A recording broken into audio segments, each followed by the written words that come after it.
পুরো 2 পৃষ্ঠা। দাউদ আলাইহিস সালামের জেরুজালেম বিজয়ের ঘটনা আল্লাহ বলেছে। শুরু কিভাবে, এই যে ইউশা বিন নুনের হাতে জেরুজালেম বিজয় হলো, তারপরেও যে তারা আল্লাহর আদেশ অমান্য করলো, এইভাবে আল্লাহর আদেশ তারা অমান্য করতে থেকেছে। তখন আল্লাহ তাদের উপর আযাব দিয়েছে। আযাবে তারা জেরুজালেম থেকে বিতাড়িত হয়ে গেছে। আযাবে তারা জেরুজালেম থেকে বিতাড়িত হয়ে গেছে। দেখেন, আজকে আপনাদের বলতে এবং ভাবতে কষ্ট লাগলেও আমরা মুসলমানেরা আযাবের মধ্যে আছি। কিসের মধ্যে আছি? আযাবের মধ্যে আছি। আমাদের চরিত্রের কারণে, আমাদের অভ্যাসের কারণে। মসজিদে আকসা আমাদের হাতে নাই, বাহ্যিক কারণ যেটাই হোক, অভ্যন্তরীণ কারণ হচ্ছে আমাদের আমল, উম্মতে মুহাম্মাদির আমল। বিমা কাসাবাত আইদিনা, আমাদের আমলে আমরা মসজিদে আকসা হারিয়েছি। আমাদের তাকওয়া, পরহেজগারিতার অভাব এবং গুনাহের কারণে আমরা মসজিদে আকসা হারিয়ে দিয়েছি। তো ওদের উপর আল্লাহ আযাব পাঠালেন, জেরুজালেম থেকে বিতাড়িত করে দিলেন, ঘর বাড়ি ছাড়া হয়ে গেল। আজ আমাদের মুসলমান ভাইয়েরা ঘর বাড়ি ছাড়া আছে, মিলবে, একদম হুবহু মিলবে। ওই ঘর বাড়ি ছাড়ার কথা এটার মধ্যেও পাবেন। এই জেরুজালেমের কথাই বলবে যে কেমনে তারা ঘর বাড়ি ছাড়া হয়েছে। ঘর বাড়ি ছাড়া অবস্থায় জীবনযাপন কাটাতে কাটাতে ক্লান্ত হয়ে গেছে। তৎকালীন নবী শামুয়েলকে গিয়ে বলছে, আপনি আল্লাহর কাছে দোয়া করেন না, আল্লাহ আমাদের জন্য একজন শক্তিশালী বাদশা পাঠাক, যেন আবার আমরা জেরুজালেম বিজয় করতে পারি। আল্লাহ কিন্তু আমাদেরও শিখিয়ে দিয়েছে যে তোমরা দোয়া করবা সুলতানান নাসিরা, যেন আল্লাহ তোমাদের জন্য একজন শক্তিশালী বাদশা পাঠায়। হে আল্লাহ, আপনি আমাদের উম্মতে মুহাম্মাদিকে, ফিলিস্তিনকে, জেরুজালেমকে, গাজার মুসলমানদেরকে উদ্ধার করার জন্য শক্তিশালী শাসক পাঠান। বলেন আল্লাহুম্মা আমিন। এই দোয়া তারাও করেছে নবীর কাছে গিয়ে। আল্লাহ বলছে, আলাম তারা ইলাল মালাই মিন বানি ইসরাঈল মিন বাদি মূসা ইয ক্বালু লিনাবিয়্যিন লাহুম বা'আস লানা মালিকান নুকাতিল ফি সাবিলিল্লাহ। হে নবী, আপনি একটু আল্লাহর সাথে কথা বলেন, আল্লাহর কাছে দোয়া করেন, আল্লাহ আমাদের জন্য একজন বাদশা দিক, ওই বাদশার পিছনে আমরা যুদ্ধ করব। তো নবী জানতেন এই বানু ইসরাইলের স্বভাব, যে এরা কত বড় নিমক হারাম, এটা তিনি জানতেন। তো তিনি নবী উত্তরে কি বলছেন, হাল আসাইতুম ইন কুতিবা আলাইকুমুল কিতালু আল্লা তুকাতিলু। আরে আমি আল্লাহর কাছে দোয়া করে যদি একজন রাজা নেই, তারপরে তোমরা যে যুদ্ধ করবে এর গ্যারান্টি কি? তোমরাই তো তারা যারা মুসা আলাইহিস সালামের সাথে যুদ্ধ করনি, তো তোমরা যে মুখ ফিরিয়ে নিবে এর কোনো গ্যারান্টি আছে? তখন তারা উত্তরে বলছে, ওয়ামা লানা আল্লা নুকাতিলা ফি সাবিলিল্লাহ ওয়া ক্বাদ উখরিজনা মিন দিয়ারিনা ওয়া আবনাইনা। এই যে বাড়ি থেকে তাড়িয়ে দেওয়া, আরে আমরা কেন যুদ্ধ করব না? আমরা তো আমাদের বাড়িঘর ছাড়া হয়ে গেছি। আজকের মুসলমানেরা বাড়িঘর ছাড়া আছে না নাই ভাই? আজকের জেরুজালেমের, ফিলিস্তিনের মুসলমানেরা বাড়িঘর ছাড়া, ওই যুগের মুসলমানেরা বাড়িঘর ছাড়া হয়ে গেছে আল্লাহর আযাবে। আমাদের বাহ্যিক যে কারণই থাক, অভ্যন্তরীণ কারণ হচ্ছে আল্লাহর আযাব। তো আমরা তো আমাদের বাড়িঘর ছাড়া হয়ে গেছি, আমরা কেন যুদ্ধ করব না? অবশ্যই করব। আপনি আল্লাহর কাছে দোয়া করেন। ফালাম্মা কুতিবা আলাইহিমুল কিতালু তাওয়াল্লাউ ইল্লা কালিলাম মিনহুম। কিন্তু সত্যি সত্যি যখন আল্লাহ বাদশা পাঠিয়ে দিলেন, তখন যুদ্ধ আর তেমন বেশি মানুষ করতে পারলো না। হাজার হাজার মানুষ থেকে মাত্র 313 জন যুদ্ধ করতে পেরেছিল, মাত্র। বাকি সব পরীক্ষায় ফেল করেছে। কিভাবে আল্লাহ তাদের পরীক্ষা করেছিলেন সেটাও বলছেন। ক্বাদ বা'আসা লাকুম তালুতা মালিকা। তখন নবী বলে দিলেন, আল্লাহ তোমাদের জন্য রাজা করে দিয়েছেন তালুতকে। ওরা বলছে, আরে তালুত রাজা হলো মানে? আমরা এত বড় বড় সমাজের সব বড় বড় নেতা, আমরা থাকতে তালুত রাজা হবে? আল্লাহ কোরআন মাজিদে বলছেন, তালুত তোমাদের চেয়ে জ্ঞানে এবং শক্তি সামর্থ্যে বড়, এই জন্য তাকে আমি রাজা বানিয়েছি, তোমরা তার আনুগত্য করো। ঠিক আছে, তালুতের আনুগত্য করে এবার যুদ্ধের মাঠে অবতীর্ণ হবেন। যুদ্ধের মাঠে অবতীর্ণ হলে তাবুত ফিরে পাওয়া যাবে। তাবুত কি? তাবুত হচ্ছে মুসা আলাইহিস সালামের লাঠি, তাবুত হচ্ছে মুসা আলাইহিস সালামের পাথর, যেই পাথর ফেটে ঝর্ণা বের হয়েছিল। ওইটা যারা জেরুজালেম থেকে এদের তাড়িয়ে দিয়েছিল, জুলিয়েট বাদশাহ, যার নাম আল্লাহ কোরআনে বলেছে জালুত, ওই জালুত নিয়ে চলে গেছিল। তো ওখান থেকে বানু ইসরাইলরা বরকত পেত, বরকত লাভ করত। তো বলছে, যদি তোমরা এই যুদ্ধে বিজয়ী হও, তাহলে মুসার লাঠি আর পাথর পুনরায় তোমাদের ফিরিয়ে দেওয়া হবে, যাতে তোমরা বরকত লাভ করতে পারো। তো যুদ্ধের জন্য রওনা দিয়েছে। আল্লাহ পরীক্ষা স্বরূপ বলেছে, এই যুদ্ধে যাওয়ার পথে নদী আছে, নদীতে যদি পানি পান করো যুদ্ধে অংশগ্রহণ করতে পারবে না। নদীতে যদি পানি পান না করো যুদ্ধে অংশগ্রহণ করতে পারবে। ঠিক আছে, সবাই পানি পান করে নিয়েছে, 313 জন পানি পান করেনি। এই 313 জন নদী পার হওয়ার পর দেখছে বিশাল সেনাবাহিনী জালুতের, এত বড় বিশাল সেনাবাহিনীর সামনে ৩১৩ জন কেমনে যুদ্ধ করবে? কোরআনে আল্লাহ তারা বলছে, কোরআনে বর্ণনা করছে, তারা বলছে লা তাকাতা লানা আল-ইয়াওমা বিজালুত ওয়া জুনুদি, এত বিশাল সেনাবাহিনীর সাথে আমরা ৩১৩ জন কেমনে যুদ্ধ করব? তখন যারা আল্লাহকে ভয় করতো এর মধ্যে দাউদ আলাইহিস সালাম ছিলেন। এই যুদ্ধে দাউদ আলাইহিস সালামের বয়স ২০ বছর, দাউদ আলাইহিস সালামের বয়স ১৭ বছর। তো দাউদ আলাইহিস সালাম সহ আর যারা আল্লাহকে ঈমান আনতো, আল্লাহকে ভয় করত, কালাল্লাযীনা ইয়াযুন্নুনা আন্নাহুম মুলাকুল্লাহ, যারা বিশ্বাস করত যে একদিন আল্লাহর সাথে সাক্ষাৎ হবে, মরলে আল্লাহর দেখা পাবে, তারা বলল, শোনো, কাম মিন ফিয়াতিন কালিলাতিন গালাবাত ফিয়াতান কাসীরা, যদি আল্লাহর সাহায্য থাকে, কত অল্প দলকে আল্লাহ কত শক্তিশালী দলের বিরুদ্ধে বিজয়ী করে দেন। যদি আল্লাহর সাহায্য থাকে, আল্লাহু মা'আস সাবিরিন, আল্লাহ ধৈর্যশীলদের অন্তর্ভুক্ত। বরং তোমরা আল্লাহর কাছে দোয়া করো। দোয়াও আল্লাহ বলেছে, তারা কি দোয়া করেছিল? রব্বানা আফরিগ আলাইনা সাবরান ওয়া সাব্বিত আকদামানা ওয়ানসুরনা আলাল কওমিল কাফিরিন। এই দোয়া তোমরা করতে থাকো, দোয়া করো এবং আল্লাহ ভরসা করে যুদ্ধে ঝাঁপিয়ে পড়ো। মাত্র ৩১৩ জন নিয়ে যুদ্ধে ঝাঁপিয়ে পড়লো বিশাল বাদশাহ জালুতের বিশাল সেনাবাহিনীর বিরুদ্ধে। দাউদ আলাইহিস সালাম নিজে হাতে বাদশাহ জালুতকে জবাই করেছিলেন, দাউদ আলাইহিস সালাম। এবং তারপরে আল্লাহ তাকে নবী বানিয়ে দিয়েছেন এবং তার সন্তান সুলাইমান সহ পৃথিবীর ইতিহাসের সবচেয়ে বড় সাম্রাজ্য জেরুজালেমে প্রতিষ্ঠা হলো। এটা জেরুজালেম দ্বিতীয়বার বিজয় হলো। প্রথমবার বিজয় করলেন ইউশা বিন নুন, দ্বিতীয়বার বিজয় করলেন তালুত। কিন্তু বাহিনীর মধ্যে ছিল দাউদ আলাইহিস সালাম, যিনি নিজে বাদশাহ জালুতকে হত্যা করেছেন এবং তিনি জেরুজালেমে বিশাল সাম্রাজ্য প্রতিষ্ঠা করলেন। তার সন্তান সুলাইমান পৃথিবীর ইতিহাসের সবচেয়ে বড় সাম্রাজ্য প্রতিষ্ঠা করলেন এবং জিনদের নিয়ে দ্বিতীয়বার মসজিদে আকসা তৈরি করলেন সুলাইমান আলাইহিস সালাম। তাহলে এবার দেখেন, এতক্ষণ যত ইতিহাস বলতেছি, যত নবীর নাম বলে আসলাম, সব মসজিদে আকসার সাথে, সব ফিলিস্তিনের সাথে। সম্মানিত উপস্থিতি, এবার আমরা দ্রুত মুহাম্মদ সাল্লাল্লাহু আলাইহি ওয়াসাল্লামের জীবনীতে ফিরে আসব। তার আগে শর্টকাটে ঈসা এবং মারিয়াম। ওয়াইদ ক্বালাত ইমরাতু ইমরান রাব্বি ইন্নী নাযারতু লাকা মা ফি বাতনি মুহাররারা, যখন ইমরানের স্ত্রী বলল, হে আল্লাহ, আমার পেটে যে সন্তান আছে তোমার রাস্তায় ওয়াকফ করে দিলাম। তোমার রাস্তায় মানে এই মসজিদের জন্য, মসজিদের খেদমত করার জন্য। মসজিদের খাদেম হলে নবী হওয়া যায়, মসজিদের নবীরা মসজিদের খাদেম। তো মা ওয়াকফ করে দিল যে আমার পেটের সন্তান মসজিদের খাদেম, মসজিদে আকসার খাদেম। ফালাম্মা ওয়াদাআত ক্বালাত রাব্বি ইন্নী ওয়াদাতুহা উনসা, বাচ্চা প্রসব করার পর দেখছেন মারিয়াম মেয়ে সন্তান। তো মেয়ে সন্তানকে কেমনে মসজিদে রাখবেন? তো তাকাফফালা জাকারিয়া তথা তার খালু জাকারিয়া আলাইহিস সালাতু ওয়াস সালাম তার দায়িত্ব নিলেন এবং মেয়ে হয়েও মসজিদের খেদমত করতে লাগলেন মারিয়াম আলাইহিস সালাতু ওয়াস সালাম। কোন মসজিদের খেদমত করতে লাগলেন? মসজিদে আকসার খেদমত করতে লাগলেন। আল্লাহ আসমান থেকে খাবার পাঠালেন। কোন মসজিদে খাবার পাঠালেন? মসজিদে আকসায় খাবার পাঠালেন। মারিয়ামের পেটে সন্তান আসলো। ঈসা আলাইহিস সালাতু ওয়াস সালাম মায়ের কোলে কথা বললেন। কোন শহরে জন্ম নিলেন ঈসা আলাইহিস সালাতু ওয়াস সালাম? জেরুজালেমে জন্ম নিলেন, ফিলিস্তিনে জন্ম নিলেন, মসজিদে আকসার পাশে জন্ম নিলেন। এই পর্যন্ত দিয়ে এবার আমরা সামারি দেখি। পৃথিবীর ৯০% মানুষ তথা তিনটা বড় দিনের অনুসারী, বড় ধর্মের অনুসারীর পবিত্র স্থান হচ্ছে জেরুজালেম, মসজিদে আকসা। যেহেতু মুসা আলাইহিস সালাম এটার জন্য জীবন দিয়েছে, ইউশা বিন নুন জীবন দিয়েছে, দাউদ সুলাইমান যুদ্ধ করেছে, তো এই জন্য ইহুদি যারা আছে তাদের কাছে এটা সবচেয়ে পবিত্র।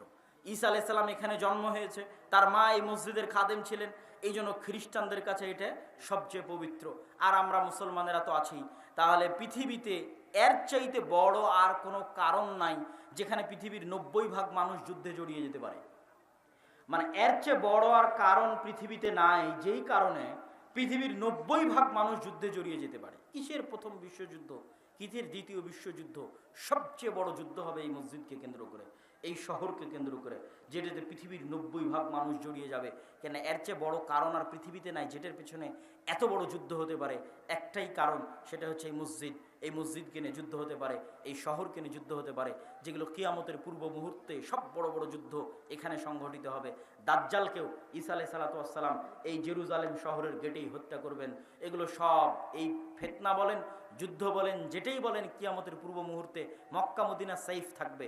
যা ঘটবে মসজিদে আকসাকে কেন্দ্র করে ঘটবে, জেরুজালেমকে কেন্দ্র করে ঘটবে। আমরা চলে আসি আমাদের নবীর ইতিহাসে, আমাদের নবীর জীবনীতে। আমাদের নবী মুহাম্মদ সাল্লাল্লাহু আলাইহি ওয়াসাল্লামের সাথে জেরুজালেম মসজিদে আকসার সম্পর্ক কি?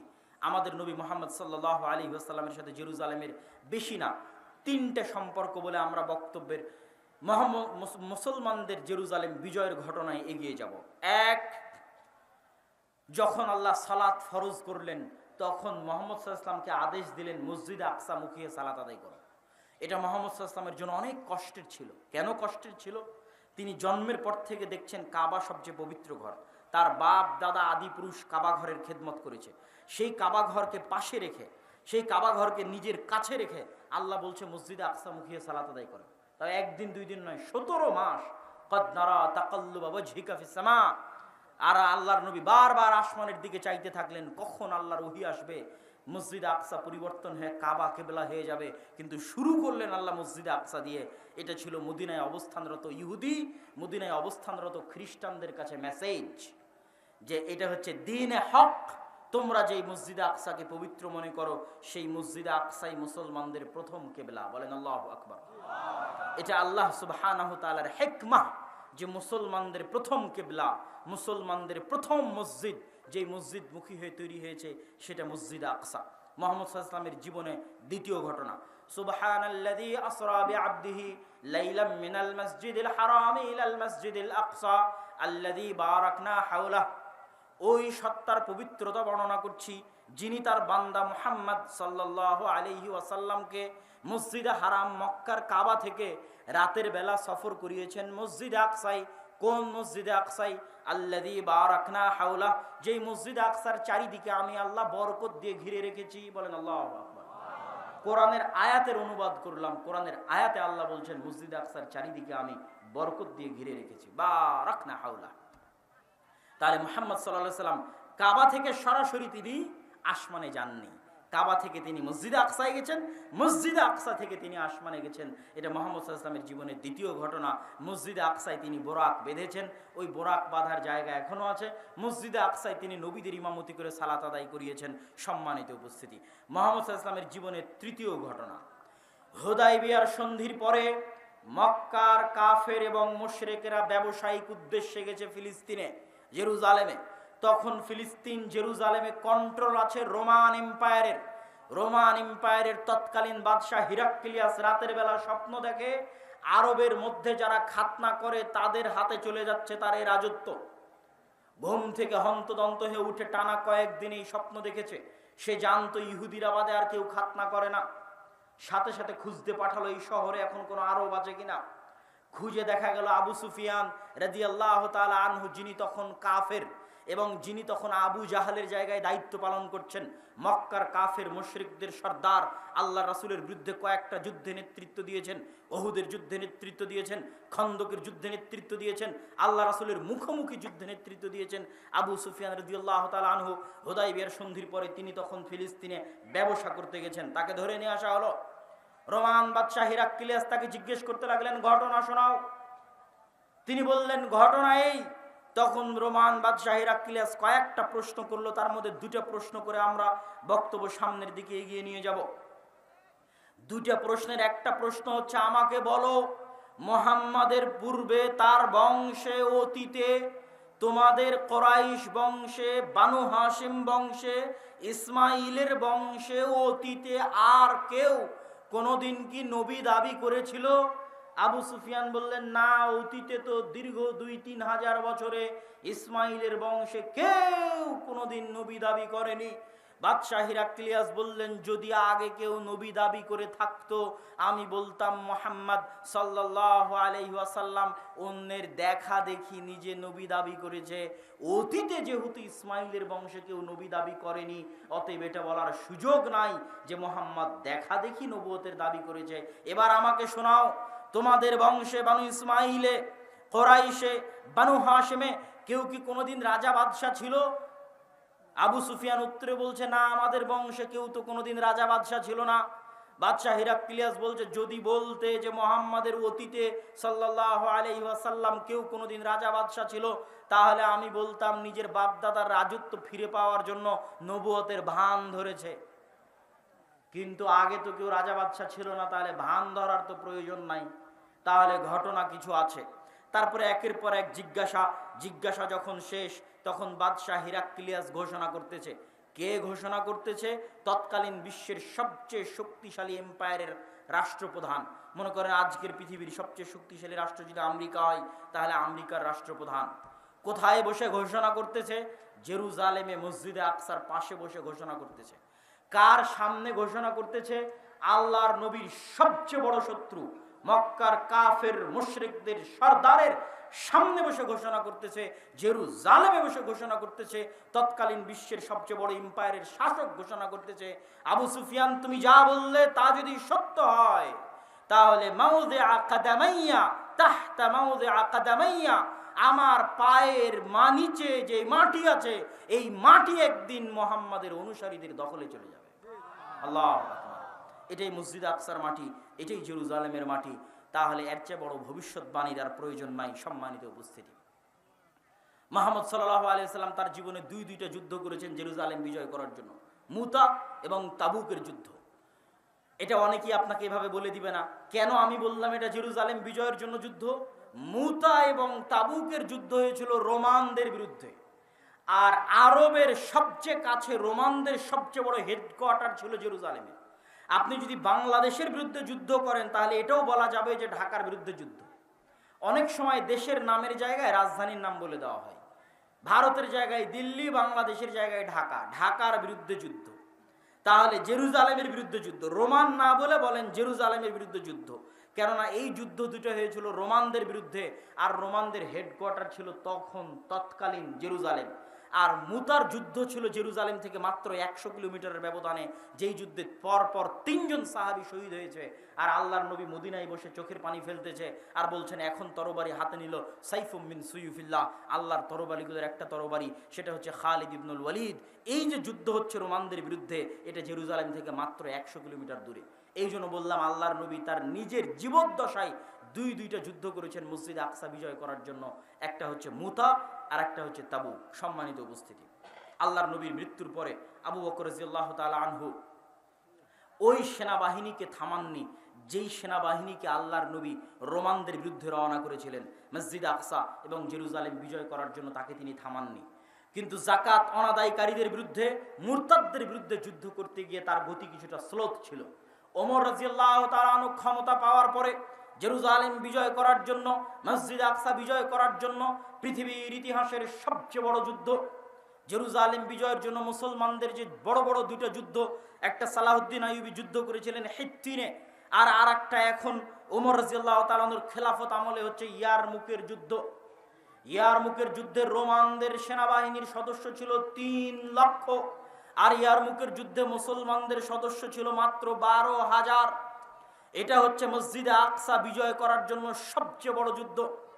তৎকালীন প্রধান সেনাপতি আবু উবাইদা ইবনুল জাররাহ, আগের সেনাপতি ছিল খালিদ বিন ওয়ালিদ। ওমর রাদিয়াল্লাহু তাআলা ক্ষমতায় এসে খালিদ বিন ওয়ালিদকে তার পদ থেকে পদচ্যুতি করান। পদচ্যুতি করে প্রধান সেনাপতির দায়িত্ব দেন আবু উবাইদা ইবনুল জাররাহকে। যদিও খালিদ বিন ওয়ালিদ মুজাহিদ হিসেবে যুদ্ধ করছে, সাধারণ ডেপুটি, সে প্রধান army chief, deputy army chief হিসেবে যুদ্ধ করতেছে, আর প্রধান আর্মি চিফ হচ্ছেন আবু উবাইদা ইবনুল জাররাহ। সম্মানিত উপস্থিতি, এই বিশাল যুদ্ধের আগে আবু উবাইদা ইবনুল জাররাহ চিঠি লিখলেন ওমর রাদিয়াল্লাহু তাআলা আনহুকে লক্ষ্য করে, আমিরুল মুমিনিন, আজকে 3 লক্ষ রোমান বাহিনীর বিরুদ্ধে মাত্র 12,000 মুসলমান নিয়ে যুদ্ধ করা সম্ভব নয়।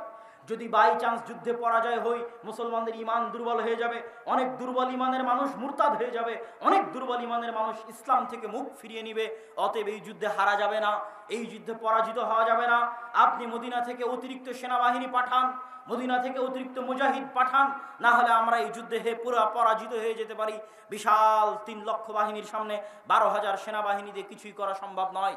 ওমর রাদিয়াল্লাহু তাআলা আনহু ওই চিঠির উল্টা পিঠে লিখে পাঠালেন, লা তুহাউবিলান্নাকা কাসরাতাল রোম ওয়ালা তুহাউবিশান্নাকা কিল্লাতাল মুসলিমিন, তোমাদেরকে যেন ভীত সন্ত্রস্ত না করে রোমানদের সংখ্যাধিক্য, তোমাদেরকে যেন চিন্তা দুশ্চিন্তাগ্রস্ত না করে মুসলমানদের সংখ্যায় অল্প হওয়া, বরং জেনে রাখো আল্লাহ যার সাথে আছে তারাই সংখ্যাধিক্য, আল্লাহর সাহায্য যাদের সাথে আছে তারাই সংখ্যাধিক্য, আর আল্লাহর সাহায্য যাদের সাথে নাই তারা সংখ্যায় যতই বেশি হোক না কেন তারা সংখ্যায় অল্প, তারা যতই শক্তিশালী হোক না কেন তারা দুর্বল, তারা যতই শক্তিশালী হোক না কেন তারা দুর্বল। অতএব আল্লাহর সাহায্য তোমাদের সাথে আছে। তোমরা সংখ্যায় 12,000 হলেও তোমরাই শক্তিশালী, তোমরা সংখ্যায় 12,000 হলেও তোমরাই সংখ্যাধিক্য। অতএব তোমরা সামনের দিকে এগিয়ে যেতে থাকো। ওমর রাদিয়াল্লাহু তাআলা আনহু অতিরিক্ত কোনো মুজাহিদ, অতিরিক্ত কোনো সেনাবাহিনী না পাঠিয়ে চিঠির উল্টা পিঠে আদেশ দিয়ে পাঠালেন। সম্মানিত উপস্থিতি, আবু উবাইদা ইবনুল জাররাহ এই চিঠি হাতে পেয়ে চিন্তাগ্রস্ত হয়ে গেলেন। 12,000 সেনাবাহিনী নিয়ে কিভাবে 3 লক্ষ সেনাবাহিনীর বিরুদ্ধে যুদ্ধ করবেন। চিন্তাগ্রস্ত হয়ে যাওয়ার পরে তিনি খালিদ বিন ওয়ালিদের সাথে পরামর্শ করছেন। খালিদ বিন ওয়ালিদ পরামর্শ দাও, আমিরুল মুমিনিন খলিফাতুল মুসলিমিন কাউকে পাঠাননি, আমরা 12,000 মানুষ কেমনে 3 লক্ষের বিরুদ্ধে যুদ্ধ করব। খালিদ বিন ওয়ালিদ বললেন, আবু উবাইদা ইবনুল জাররাহ, আবু উবাইদা ইবনুল জাররাহ, আপনি যদি কিছু মনে না করেন আমি একটা কথা বলি। আবু উবাইদা ইবনুল জাররাহ বললেন, বলো খালিদ। খালিদ বিন ওয়ালিদ, বলো কি কথা? খালিদ বিন ওয়ালিদ বললেন, যেহেতু আমিরুল মুমিনিন কোনো সাহায্য পাঠায়নি, আজকের ইয়ারমুকের যুদ্ধের দায়িত্বটা আপনি আমাকে দিয়ে দেন। আপনি যদিও কাগজে কলমে প্রধান সেনাপতি, কিন্তু আজকে ইয়ারমুকের যুদ্ধে আমি খালিদ বিন ওয়ালিদ প্রধান সেনাপতির দায়িত্ব পালন করব। আমার এই কথাটুকু যদি আপনি রাখেন তাহলে আমাকে প্রধান সেনাপতির দায়িত্ব দিয়ে দেন। আবু উবাইদা ইবনুল জাররাহ বললেন, ঠিক আছে, কোনো সমস্যা নাই, খালিদ তুমি প্রধান সেনাপতির দায়িত্ব পালন করো। ইয়ারমুকে 6 দিন যুদ্ধ হয়েছে, 6 দিন, 6 দিন যুদ্ধ করার পরে আল্লাহ সুবহানাহু ওয়া তাআলা মুসলমানদের বিজয় দিলেন। মুসলমানেরা 4টা দলে ভাগ হয়ে গেল, প্রত্যেকটা দলের প্রধান ছিল একজন সাহাবী। 4টা দলে ভাগ হয়ে গিয়ে এবার আজকের ফিলিস্তিনের যত শহরের নাম শুনেন, যেই গাজার নাম শুনছেন, ইয়ারমুকের যুদ্ধের পরের দিনই গাজা শহর বিজয় হয়েছে। ইয়ারমুকের যুদ্ধের পরে মুসলমানেরা 4টা দলে ভাগ হয়ে মসজিদে আকসাকে কেন্দ্র বানিয়ে, জেরুজালেমকে কেন্দ্র বানিয়ে 4 দিক থেকে ঘিরে নিতে লাগলো জেরুজালেমকে। 4 দিক থেকে জেরুজালেমকে ঘিরতে থাকলো। গাজা, হাইফা, তেল আবিব, পশ্চিম তীর, হেবরন, আল খালিল, ফিলিস্তিনের যত শহর আছে সব শহর বিজয় করতে করতে করতে করতে একদম জেরুজালেম চারিদিক থেকে ঘিরে নিল। ওই দিন জেরুজালেমের পাশে 4,000 সাহাবী ছিলেন। 1 মাস জেরুজালেম ঘিরে রাখা হলো। পাদ্রী চাবি হস্তান্তর করবে না যতক্ষণ না আমিরুল মুমিনিন খলিফাতুল মুসলিমিন না আসবে। চিঠি লিখে পাঠানো হলো। আবু উবাইদা ইবনুল জাররাহ চিঠি লিখে পাঠালেন। ওমর ইবনুল খাত্তাব বলছেন, আনাতি, আমি আসছি, জেরুজালেমের চাবি ওমরের হাতে হস্তান্তর করা হবে। ওমর রাদিয়াল্লাহু তাআলা আনহুর ওই ঐতিহাসিক ঘটনা, যখন তিনি মদিনা থেকে ফিলিস্তিন গেছিলেন একজন মাত্র খাদেম সাথে করে নিয়ে, এবং খাদেমের সাথে পালাক্রমে কখনো তিনি উটের পিঠে আর কখনো খাদেম উটের পিঠে, এই মর্মে পালাক্রমের শর্তে যেই ঘটনা আপনাদের জানা আছে, এই ঘটনা সেই ঘটনা যেটা জেরুজালেম বিজয়ের ঘটনা। ওমর রাদিয়াল্লাহু তাআলা আনহু মদিনা থেকে রওনা হলেন একজন খাদেম সাথে করে নিয়ে, কখনো খাদেম উটের পিঠে, কখনো ওমর রাদিয়াল্লাহু তাআলা আনহু উটের পিঠে। যখন জেরুজালেমের গেটে ওমর রাদিয়াল্লাহু তাআলা আনহু প্রবেশ করছে, 4,000 সাহাবী সহ বিশাল মুসলমানদের বাহিনী অপেক্ষা করছে, হাজার হাজার পাদ্রী অপেক্ষা করছে, আজ খলিফাতুল মুসলিমিন আসবে, আমিরুল মুমিনিন আসবে। কিন্তু তারা দেখছে খলিফাতুল মুসলিমিন রশি ধরে টানছে আর খাদেম উটের পিঠে বসে আছে। আবু উবাইদা ইবনুল জাররাহ হন্তদন্ত হয়ে ছুটে আসলেন ওমর রাদিয়াল্লাহু তাআলা আনহুর কাছে। ওমর রাদিয়াল্লাহু তাআলা আনহুকে এসে বলছেন, ইয়া আমিরাল মুমিনিন, ইন্নার রোমান ইয়ানজুরু ইলাইনা নাজরাতা কিল্লাহ। আমিরুল মুমিনিন, আপনি করেছেন কি? আমিরুল মুমিনিন, আজকে হাজার হাজার পাদ্রী অপেক্ষায় আছে আপনাকে দেখার জন্য। আজ আমরা 1 মাস থেকে এখানে অপেক্ষায় আছি আপনার আগমনে। আপনি রশি ধরে টানছেন, খাদেমকে উটের পিঠে বসিয়ে রেখেছেন, গায়ে জীর্ণ শীর্ণ কাপড়। রোমানরা কি মনে করবে? রোমানরা হাসি ঠাট্টা করবে, রোমানরা মজাক করবে, রোমানরা আমাদেরকে ছোট চোখে দেখবে। ওমর ইবনুল খাত্তাব কঠিন একটা ধমক দিলেন, আবু উবাইদা, তুমি না বলে অন্য কেউ বললে আমি কষ্ট পেতাম না, তুমি বলাই কষ্ট পাচ্ছি। শোনো আবু উবাইদা, আজ থেকে 30 বছর আগে ওমরের নাম কেউ চিনত না। আজ থেকে 30 বছর আগে আমরা জাহিলি কুন্না কওমানা জিল্লা, আমরা কোথায় জাহিলি যুগে না আমাদের নাম ছিল, গন্ধ ছিল, না টাকা ছিল, না পয়সা ছিল, না ক্ষমতা ছিল। আজকে যদি আপনি মনে করেন বাংলাদেশের কোনো বগুড়ার সোনাতলার কোনো একটা অঞ্চলের একজন কৃষক তার ইমানের কারণে, তার তাকওয়ার কারণে, তার পরহেজগারিতার কারণে লুঙ্গি পরে মাথায় মাথল দিয়ে যদি জেরুজালেম বিজয় করতে যায়, আর সেখানে যদি সে বিশ্বের সবচেয়ে বড় এম্পায়ারের বিরুদ্ধে বিজয় অর্জন করে, তো এরকমই 30 বছর আগে না ওমরকে কেউ চিনত। ওমর রাদিয়াল্লাহু তাআলা বলেন, আমরা ছিলাম কুন্না কওমান আদিল্লাহ, কোথায় মক্কার অন্ধকার জাহিলিয়াতের যুগ, আমাদের কেউ চিনত না। আজ আমি ওমর কোন জেরুজালেম বিজয় করতে এসেছি তোমরা জানো? এই জেরুজালেমের এই মসজিদে আকসাই এই মারিয়াম আলাইহিস সালাতু ওয়াস সালাম থাকতেন, এই জেরুজালেমে ঈসা আলাইহিস সালাতু ওয়াস সালামের জন্ম হয়েছে, এই জেরুজালেমে ইয়াহিয়া জাকারিয়াকে হত্যা করা হয়েছে, এই জেরুজালেম বিজয় করতে এসে মুসা আলাইহিস সালাম পারেননি, এই জেরুজালেম বিজয় করতে আল্লাহ সূর্য থামিয়ে দিয়েছেন ইউশা বিন নুনের জন্য, এই জেরুজালেম বিজয় করেছে দাউদ, এই জেরুজালেম বিজয় করেছে, এই জেরুজালেমে পৃথিবীর সবচেয়ে বড় সাম্রাজ্য প্রতিষ্ঠা করেছে সুলাইমান আলাইহিস সালাতু ওয়াস সালাম। এত বড় বিশাল সাম্রাজ্য, পৃথিবীর 90% মানুষের বিশ্বাসে সবচেয়ে পবিত্র জায়গা, সেই পবিত্র জায়গা আজ ওমর বিজয় করতে আসতে 30 বছর আগে ওমরের নাম কেউ জানতো না। এই যে আল্লাহ আজকে আমাকে এখানে পৌঁছে দিয়েছেন, আযযানাল্লাহু বিল ইসলাম, আল্লাহ আমাদের এই ইজ্জত, এই সম্মান, এই ক্ষমতা না চাকচিক্য দিয়ে, না টাকা পয়সা দিয়ে, না রাজনীতি দিয়ে, না কূটনীতি দিয়ে, আল্লাহ আমাদেরকে এই ক্ষমতা, এই সম্মান দিয়েছেন ইসলাম অনুসরণের কারণে, তাকওয়া এবং পরহেজগারিতার কারণে, আল্লাহর কিতাব এবং আল্লাহর নবীর সুন্নাত অনুসরণের কারণে। সম্মানিত উপস্থিতি, আরো লম্বা ঘটনা আছে, কিন্তু সারমর্ম কি, শিখার কি?